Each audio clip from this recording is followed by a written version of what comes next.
যদিও আসলে এই যে 5টা মেজর যে জিনিসের কথা আপনাদেরকে বললাম, আসলে এটা কিন্তু সব একরকম হয় না। কিছু না কিছু একটা বাইকের কমতি থাকেই, তার মধ্যে আপনাকে জাস্টিফাই করে নিতে হবে যে আসলে কোনটা আমার জন্য বেটার হবে। আসসালামু আলাইকুম ওয়া রাহমাতুল্লাহি ওয়া বারাকাতুহু। হ্যালো এভরিওয়ান, আসলে আজকের এই ভিডিওটা যারা নতুন বাইক কিনবেন ভাবছেন তাদের জন্য এই ভিডিওটা অনেক ইনফরমেটিভ হতে চলেছে। না টেনে ভিডিওটা শেষ পর্যন্ত দেখতে থাকুন, অনেক ইনফরমেশন পাবেন এই ভিডিওতে। আসলে বাইক কেনার আগে আমাদের কি বিষয়গুলো খেয়াল রাখা উচিত এবং আসলে কোন কোন বিষয় মাথায় রেখে আমাদেরকে বাইকটা কিনতে হবে সে বিষয়ে আপনাদের সাথে কিছু ইনফরমেশন শেয়ার করব। সো ভিউয়ার্স, চলুন তাহলে আমরা ভিডিওটা শুরু করি। আসলে ভিউয়ার্স, কতগুলো বিষয়ে আপনার বাইক কেনার আগে কিন্তু খেয়াল করতে হবে, তা নাহলে কিন্তু কেনার পরে আপনি এই বাইকটা যে কিনছেন সেটার জন্য কিন্তু পস্তাবেন। সহজ কথা হচ্ছে, আসলে বাইকটা রাইড করে যদি আপনি শান্তি না পান তাহলে কিন্তু পরবর্তীতে এই বাইকটা আপনার জন্য আসলে অনেক ব্যথাদায়ক হবে। তো ভিউয়ার্স, পুরুষের জন্য যারা আমরা ছেলেরা বা পুরুষ মানুষ, এদের কিন্তু অনেকেরই স্বপ্ন যে একটা বাইক তার থাকা দরকার। তো যারা আসলে নতুন ইউজার তাদের জন্য এবং যারা অলরেডি বাইক ইউজ করতেছেন তাদেরও, যে একটা বাইক আসলে কেনার আগে আপনার অনেকগুলো বিষয় কিন্তু খেয়াল রাখা উচিত। কারণ বাইকটার লংজিভিটি বা তার প্রাইস বা তার গতিবিধি সব কিছু মিলাই কিন্তু আসলে সেটা লক্ষণগুলো আসলে আগেই বিবেচনা করা উচিত। কারণ হাজারো ছেলের স্বপ্ন থাকে কিন্তু এই একটা বাইক, কারণ বাইক ঢাকা সিটি বা হাইওয়ে বা সিটি রাইড বা ভ্রমণ সব কিছুর জন্যই কিন্তু খুব পারফেক্ট একটা ভেহিকেল। যদি আপনি সিঙ্গেল রাইড করেন তো হয়তো আরও বেশি পারফেক্ট। তবে বাইকে সর্বোচ্চ দুইজন কিন্তু ওঠা বা রাইড করা, বাইকে একজন রাইডার এবং একজন পিলিয়ন, এইটা হচ্ছে সর্বোচ্চই নেওয়া উচিত। এর বেশি আমার মনে হয় নেওয়া উচিত না। কারণ এই শখের বাইকে আপনার যদি আসলে 2জনের বেশি বা 3জন 4জনও অনেক সময় দেখছি আমি বাইকে উঠতে, তো এটা কিন্তু আসলে দুর্ঘটনার একটা সম্মুখীন হয়। তো যে কথা বলতেছিলাম, আসলে একটা বাইক হাজারো ছেলের স্বপ্ন, তো সেই স্বপ্নটাকে বাস্তবায়ন করার জন্য কতগুলো বিষয়ে কিন্তু খেয়াল রাখা উচিত।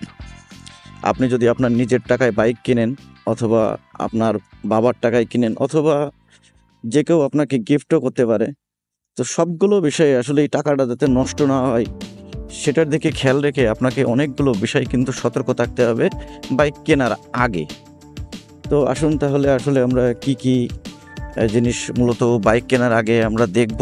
যে প্রথম যে বিষয়টা আসলে খেয়াল রাখা উচিত বা এইটা অবশ্যই আপনি বিবেচনা করবেন যে আপনার বাইকটা আসলে কতটুকু কমফোর্টনেস আপনাকে ব্যাক করবে। অর্থাৎ আপনি যখন রাইড করবেন বা আপনার ট্যুরে যাবেন তখন আসলে এই বাইকটা থেকে আপনার কতটুক সাসপেনশন ফিডব্যাক অথবা আপনার আরামদায়ক হবে কিনা বা সেটা তেলের সাশ্রয় হবে কিনা সব কিছু কিন্তু এইটা আপনার প্রথম থেকে খেয়াল করতে হবে। 2 নম্বর হচ্ছে তার লুকিং। আসলে লুকিংটা দেখবেন যে মার্কেটে যে এই আপনি যে সেগমেন্টেরই বাইক নেন না কেন সেই সেগমেন্টের মধ্যে মোটামুটি একই প্রাইসের মধ্যে সেটা আসলে কতটুক মনে করেন যে ফিচার বা আপনার লুকিংয়ের দিক থেকে বেস্ট, সেটাও কিন্তু আপনার খেয়াল রাখতে হবে। 3 নম্বর হচ্ছে তেলের মাইলেজ এবং তার কন্ট্রোলিং।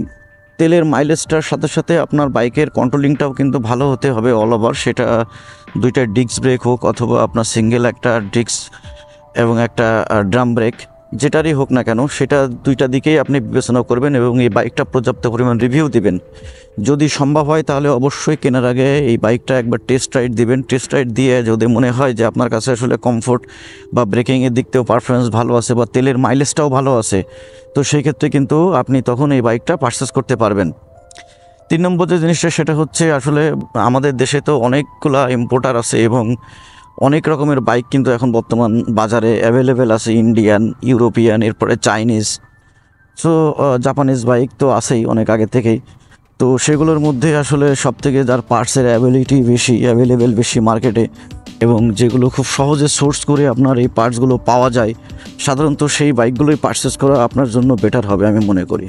তাহলে বাইকটা কিনলেন কিন্তু কিছুদিন পরে আসলে দেখা যায় যে একটা পার্টস নষ্ট হলো, সেই ক্ষেত্রে কিন্তু আপনার একটা যাতে সমস্যার সম্মুখীন আপনি না হন সেটার কারণে কিন্তু আপনার এই পার্টসের অ্যাভেলেবিলিটি মার্কেটে আগে দেখে শুনে বিবেচনা করে এরপরে কিন্তু আপনার বাইক পারচেস করা উচিত। সো ভিউয়ার্স, আসলে মাইলেজের দিকটা বিবেচনা করতে হবে, কারণ ডে বাই ডে হচ্ছে আপনার তেলের দামটা কিন্তু ইনক্রিজ হচ্ছে। এইটার কারণে দেখা যাচ্ছে যে আপনার আসলে 1 লিটার তেলে যদি আপনার বাইকটা 30 বা 25 কিলোমিটার যায়, সেই ক্ষেত্রে কিন্তু আপনার আসলে এই বাইকটা চালানো বা আপনার অনেক লং ট্যুরে যাওয়ার সেই ক্ষেত্রে কিন্তু খরচ বাড়বে। আপনি চালাইতে পারবেন না তা কিন্তু নয়, সেটাতে আপনার খরচ বেশি হবে।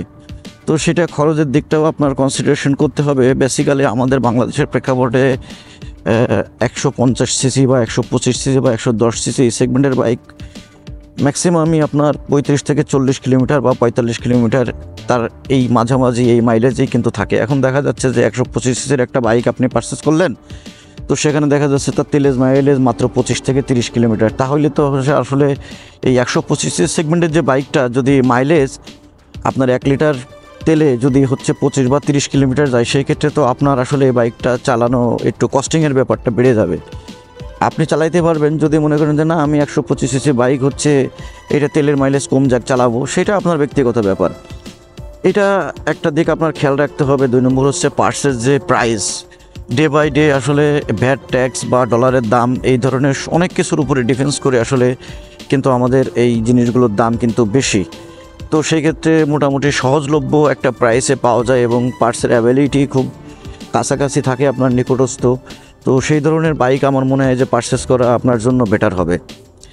সো এটা দুটো ছিল আসলে মেজর বিষয়। 3 নম্বর হচ্ছে তার লংজেভিটিটা বলতে আপনি একটা বাইক ধরেন 2000, 5000, 10,000 কিলোমিটার চালালেন, কিন্তু আপনার দেখা যাচ্ছে যে খুব বেশি পরিমাণ সার্ভিসিং করতে হচ্ছে, সেই ক্ষেত্রে আপনার এখানেও কিন্তু একটা কস্টিং ইনক্রিজ হওয়ার সম্ভাবনাটা রয়ে গেছে।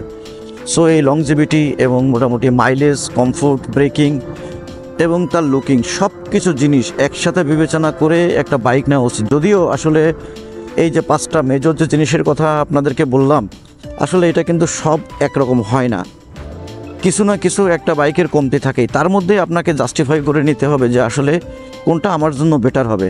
সো একটা বাইক আপনি কিনলেন, সেটা আবার মনে করেন 2 দিন পরে বিক্রি করে দিলেন, সেটা আসলে খুবই একটা মানে কষ্টদায়ক হবে। আমার ছোট্ট একটা উদাহরণ আমি দিই, যে হুন্ডা হর্নেট 2.0, এইটা আমি যখন পারচেস করছিলাম আসলে এক প্রকার আবেগই বলা চলে, কারণ হচ্ছে আমার কাছে তখন কিন্তু একটা ভালো কমফোর্টনেসের বাইক ছিল। সেটাকে আমি সোল্ড আউট করে দিয়ে কী করলাম, আমি এটা আবেগে মনে করেন যে বাইকটা কিনলাম। আসলে কেনার পরে দেখি যে এইটার বিভিন্ন ধরনের সমস্যা বের হতেই আছে। সো একটা বাইক থেকে একটা বাইকে আমি যখন গেলাম, তখন আমার এই বিবেচনাটা করা উচিত যে এটা আমার জন্য পারফেক্ট কিনা। আমি কিন্তু ওই বিবেচনাটা করি নাই, যার কারণে কিন্তু ধরা খাইছি। পরে কী করছি, বাইকটা ধরেন আমি 4000 সামথিং এটা রাইড করে তারপরে এটা সোল্ড আউট করে দিয়েছি, সেখানে কিন্তু আমার 50-60 হাজার টাকা লস হয়েছে। তো এই লসটা আসলে কিন্তু বারবার দেওয়া যাবে না। সো এই বিষয়টা অবশ্যই আপনাকে চিন্তা করতে হবে। যদি আপনি নতুন ইউজার হন, তাহলে অবশ্যই আপনাকে মিনিমাম মাইলেজ এবং পার্টসের সহজলভ্যতা, সার্ভিসিং এইগুলো দেখে শুনে আপনাকে বাইক পারচেস করতে হবে। আর যদি হচ্ছে আপনি অলরেডি বাইক ইউজ করতেছেন, সেটা থেকে আরেকটাতে শিফট হতে চাচ্ছেন, সেই ক্ষেত্রেও আপনার কিন্তু অনেকগুলো বিষয় আছে যে আমি এই বাইকটাতে কমফোর্টনেস ফিল করবো কিনা, আমি এখন যেটা চালাচ্ছি সেটা আমার জন্য বেস্ট কিনা, এইগুলো সব কিছু বিবেক বিবেচনা করে আপনাকে কিন্তু এই বাইকটা পারচেস করা উচিত। তাহলে দেখবেন যে আপনি জিতবেন, আপনি কিন্তু ঠকবেন না। সো ভিউয়ার্স, আসলে আমরা পুরুষরা বা ছেলেরা যারা বাইক রাইড করতে ভালোবাসি, বাইক তাদের একটা আবেগ। দেখা যাচ্ছে সে 2000, 5000, 6000, 7000 কিলোমিটার পর কিন্তু বাইক চেঞ্জ করে। তো আসলে এই চেঞ্জ করার আগে এই যে বিষয়গুলো আমি বললাম, অন্তত মিনিমাম এই বিষয়গুলো খেয়াল রাখবেন, এবং তাহলে দেখবেন যে আপনি ওই বাইক কেনাতে আপনি ঠকেননি। যদিও প্রত্যেকটা বাইকের কোনো না কোনো একটা সমস্যা থাকেই, তার মধ্যে যেটা ন্যূনতম একটা পার্সেন্টেজ 30% বা 20% ইউরো এই ধরনের যে প্রবলেম যেটা আছে, সেটা থেকে যাতে আপনি একটু মোটামুটি সাশ্রয়ী লেভেলে থাকতে পারেন, সেই হিসাবটা করেই আসলে বাইকটা পারচেস করা উচিত আমি মনে করি। সো ভিউয়ার্স, এই ছিল আজকে আমাদের আসলে বাইক পারচেস করার মুহূর্তের কিছু ইনফরমেশন। আমাদের ভিডিওটা যদি ভালো লাগে তাহলে একটা লাইক, একটা শেয়ার, একটা কমেন্টস করবেন এবং আমাদের পাশে থাকবেন। আল্লাহ হাফেজ। আসসালামু আলাইকুম ওয়া রাহমাতুল্লাহি ওয়া বারাকাতুহু।